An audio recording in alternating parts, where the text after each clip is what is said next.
জিন্দাবাদ এইবাৰ গতিকে আজিৰ সভাৰ মেছেজ খুব স্পষ্ট এইবাৰৰ নিৰ্বাচন বিশেষ নিৰ্বাচন মানুহে দুটা কথা মাত্ৰ এই নিৰ্বাচনত লক্ষ্য কৰিছে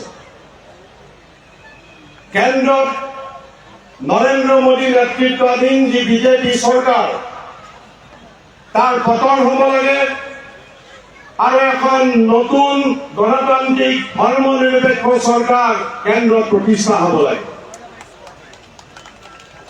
দ্বিতীয় লক্ষ্য হ'ল বৰপেটা লোকসভা সমষ্টিৰ পৰা এজন যোগ্য ব্যক্তিক এইবাৰ সাংসদ হিচাপে নিৰ্বাচিত কৰিব লাগে এই দুটা লক্ষ্য লৈ আমি নিৰ্বাচনত অংশগ্ৰহণ কৰিছো নিৰ্বাচন যেতিয়া আৰম্ভ হৈছিল তেতিয়া সংবাদ মাধ্যমে কৈছিল যে বিজেপি পুনৰ তৃতীয়বাৰৰ কাৰণে বিপুল সংখ্যাগৰিষ্ঠতাৰে নিৰ্বাচিত হ'ব কিন্তু যিমানেই দিন গৈছে সিমানেই চৰকাৰৰ সমৰ্থন পুষ্ট সংবাদ মাধ্যমৰ শব্দ দুৰ্বল হৈ আহিব ধৰিছে আৰু জনসাধাৰণৰ কণ্ঠ সবল হৈ আহিব ধৰিছে বিভিন্ন ৰাজ্যৰ এইটোৱে অভিজ্ঞতা যে যি বিজেপিয়ে 400খন আসনৰ শ্লোগান দিছিল তেওঁলোকে 200খন আসনো এইবাৰ লাভ কৰিব নালাগে সন্দেহ গতিকে দিল্লীৰ পৰা পৰিৱৰ্তন অৱশ্যম্ভাৱী উত্তৰ প্ৰদেশৰ পৰা যি খবৰ আহিছে বিহাৰৰ পৰা যি খবৰ আহিছে ৰাজস্থানৰ পৰা যি খবৰ আহিছে যি হিন্দী বলয়ত বিজেপিৰ শক্তি যোৱা দুটা নিৰ্বাচনত অটুট আছিল এই হিন্দী বলয়ত এইবাৰ বিজেপি বিপৰ্যয়ৰ মুখত পৰিব গতিকে হিন্দী বলয়ত যদি তেওঁলোকে জয়লাভ কৰিব নোৱাৰে তেনেহলে দক্ষিণ ভাৰতত তেওঁলোক শূন্য পশ্চিমবংগত বিজেপি আগবাঢ়িব নোৱাৰে পিছুৱাব লাগিব অন্যান্য ৰাজ্য মহাৰাষ্ট্ৰ গুজৰাট এই ৰাজ্যবিলাকৰ পৰা খবৰ আহিছে যে বিজেপি আগৰ অৱস্থাত নাই জনসাধাৰণৰ সমৰ্থন নাই যি নৰেন্দ্ৰ মোদীৰ নাম লৈ দুবাৰকৈ তেওঁলোকে নিৰ্বাচনত জয়লাভ কৰিলে এইবাৰ সেই মোদী মেজিকে কাম কৰা নাই যোৱাবাৰ নিৰ্বাচনৰ সময়ত নিৰ্বাচনী সভাবিলাকত কেৱল নৰেন্দ্ৰ মোদী আৰু নৰেন্দ্ৰ মোদীৰ শব্দ কৈ ভাষণ কৈ তেওঁলোকে নিৰ্বাচনী প্ৰচাৰ কৰিছে এতিয়া আমাৰ অসমৰ মুখ্যমন্ত্ৰী হিমন্ত বিশ্ব শৰ্মা জোৰ জোৰ লৈ হিমন্ত বিশ্ব শৰ্মাৰ নামটো লয় মানুহৰ মাজত নৰেন্দ্ৰ মোদীৰ সেই ইমেজ যেই মানুহজনে সকলো কাম কৰিব পাৰে সেই ইমেজ নাইকিয়া হৈছে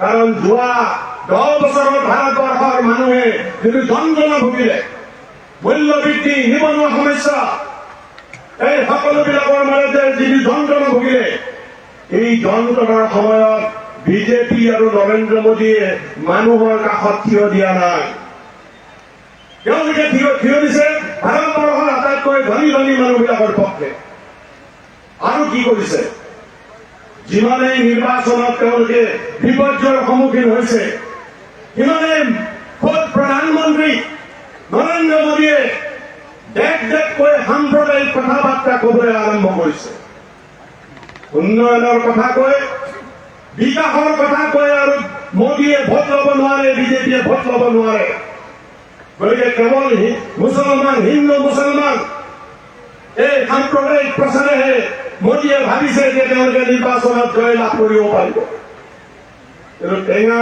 আম বাৰে বাৰে বেচিব নোৱাৰি এই সাম্প্ৰদায়িকতাৰ নাম লৈ হিন্দুৰ নাম লৈ তেওঁলোকে বাৰে বাৰে নিৰ্বাচন জয়লাভ কৰিব নোৱাৰে গতিকে এখন নতুন চৰকাৰৰ সম্ভাৱনা উজ্জ্বল হ'ব ধৰিছে আৰু অসমতো আমি দেখিবলৈ পাইছো আমাৰ মুখ্যমন্ত্ৰীয়ে কৈ আছিল 11.5খন আসন তাৰপিছত লাহে লাহে সংখ্যা বাঢ়ি গ'ল 12খন 13খন আৰু ফলতকৈ তেওঁলোকৰ শব্দ বেছি অসম গণ পৰিষদৰ সভাপতিয়ে কয় 14খনতে জয়লাভ এতিয়া অৱস্থা কি? যোৰহাটত বিজেপি হৰাটো ফাইনেল। উজনি অসম য'ৰ পৰা বাৰে বাৰে বিজেপি জয়লাভ কৰিছে, এইবাৰ তেওঁলোকে হৰাটো নিশ্চিত। ডিব্ৰুগড় তেওঁলোকে হৰাটো নিশ্চিত। নগাঁও, কৰিমগঞ্জ তেওঁলোকে হৰাটো নিশ্চিত। শোণিতপুৰ অভাৱনীয়ভাৱে বিজেপিৰ বিৰুদ্ধে ভোট পৰিছে। লখিমপুৰ, দৰং, ওদালগুৰি অভাৱনীয়ভাৱে বিজেপিৰ বিৰুদ্ধে ভোট পৰিছে। বাকী আছে 4খন আসন।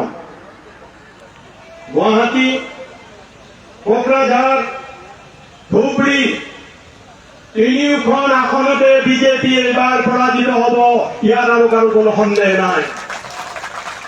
আৰু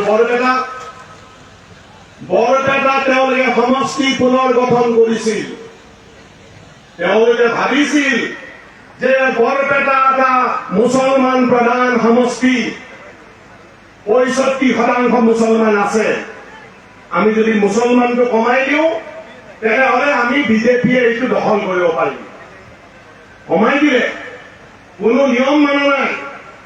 বৰপেটাৰ ওচৰৰ চেঙা, বৰপেটাৰ ওচৰৰ বাগবৰ, এই সমষ্টিবিলাক ধুবুৰীলৈ লৈ গ'ল।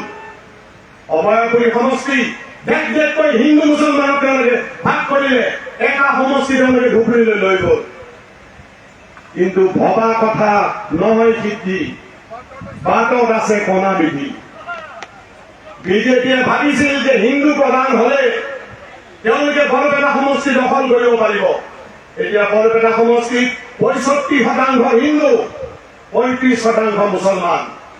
কিন্তু মুছলমানৰ ভিতৰত এইবাৰ বিজেপি বিৰোধিতা যিমান, হিন্দু মানুহৰ মাজত বিজেপি বিৰোধিতা কোনো গুণে কম নহয়। চাৰিওফালে আমি দেখিছো অসমীয়া গাঁওবিলাক, গাঁৱৰ পাছত গাঁও এইবাৰ বিজেপিৰ বিৰুদ্ধে গৈছে। কালি মই আমাৰ প্ৰাৰ্থী কমৰেড মনোৰঞ্জন তালুকদাৰৰ লগত নলবাৰীৰ আমি ৰোড শ্ব'ত আছিলো। আমি যেতিয়া নলবাৰীৰ ৰাজপথেৰে এই ৰোড শ্ব'ত অংশগ্ৰহণ কৰিছো,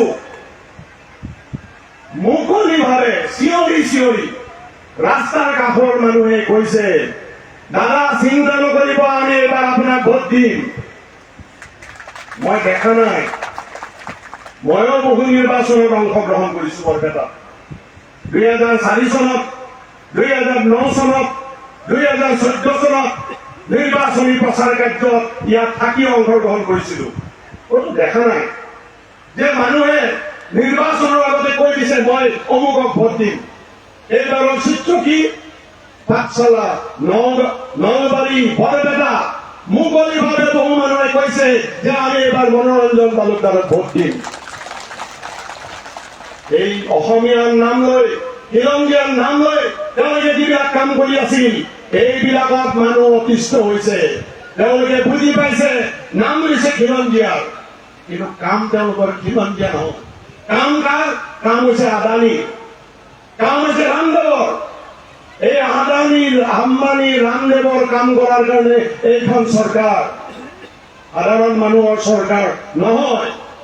গতিকে যোগ্য প্ৰাৰ্থী যিটো শক্তিশালী শ্লোগান আহিছে, বহু ঠাইত মানুহে কয় যে এইবাৰ আমি যোগ্য প্ৰাৰ্থীক ভোট দিম, আৰু আমি যিবিলাকে প্ৰচাৰ কৰিবলৈ যাওঁ আমাৰ মুখত তেতিয়া হাঁহি বিৰিঙি উঠে। কাৰণ মানুহে যোগ্য প্ৰাৰ্থী বুলি এজনকে বিচাৰ কৰিছে। সেইজন কোন? সেইজন হৈছে মনোৰঞ্জন তালুকদাৰ। গতিকে অগপৰ সমৰ্থক, বিজেপিৰ সমৰ্থক কৰ্মী বহু এই চৰকাৰৰ ওপৰত নাৰাজ, আৰু তেওঁলোকে বিচাৰে এজন যোগ্য প্ৰাৰ্থী দিল্লীলৈ নিৰ্বাচিত হওক। গতিকে বন্ধুসকল, কংগ্ৰেছৰ এজন প্ৰাৰ্থী আছে, তেওঁক কিন্তু মানুহে বিবেচনা কৰা নাই। কিয়? কাৰণ বিজেপি বিৰোধী ভোট কেইটা পালেই নহব। আগতে যিবিলাক বিজেপি বিৰোধী আছিল তেওঁলোকৰ ভোট পালে কোনো নিৰ্বাচিত হ'ব নোৱাৰে। নতুনকৈ বিজেপিৰ ভোট ভাঙি বিজেপিৰ মানুহ কোনফালে গৈছে স্পষ্ট। বিজেপি এজিপিৰ হাজাৰ হাজাৰ সমৰ্থক এইবাৰ মনোৰঞ্জন তালুকদাৰৰ পক্ষে থিয় দিছে। গতিকে এইবাৰৰ নিৰ্বাচনত আমি সকলোৱে মিলি অসম গণ পৰিষদৰ যিজন প্ৰাৰ্থী আছে, অসম গণ পৰিষদৰ সমৰ্থক সদস্য, তেওঁলোকে দলটোক ভাল পায়। কিয় ভাল পায়? দলটোক তেওঁলোকে আঞ্চলিকতাবাদী বুলি ভাবিছিল, কিন্তু নেতাসকলে এই দলটো বিজেপিৰ ওচৰত সমৰ্পণ কৰিলে, বিজেপিৰ ওচৰত বিক্ৰী কৰিলে। গতিকে অগপৰ সমৰ্থকসকল, অগপৰ সদস্যসকল সিদ্ধান্ত গ্ৰহণ কৰিছে যে এইবাৰ আমি মনোৰঞ্জন তালুকদাৰক ভোট দিব লাগিব। গতিকে মনোৰঞ্জন তালুকদাৰক জয়ী কৰাৰ কাৰণে হিন্দু অঞ্চলত যেনেকৈ জোৱাৰ পৰিছে, যোৱা দুদিন আমাৰ হাতত খবৰ আহিছে, মুছলমান অঞ্চলবিলাকতো সিদ্ধান্ত গ্ৰহণ কৰিছে আমাৰ এজনেই প্ৰাৰ্থী, সেইজন হৈছে মনোৰঞ্জন তালুকদাৰ।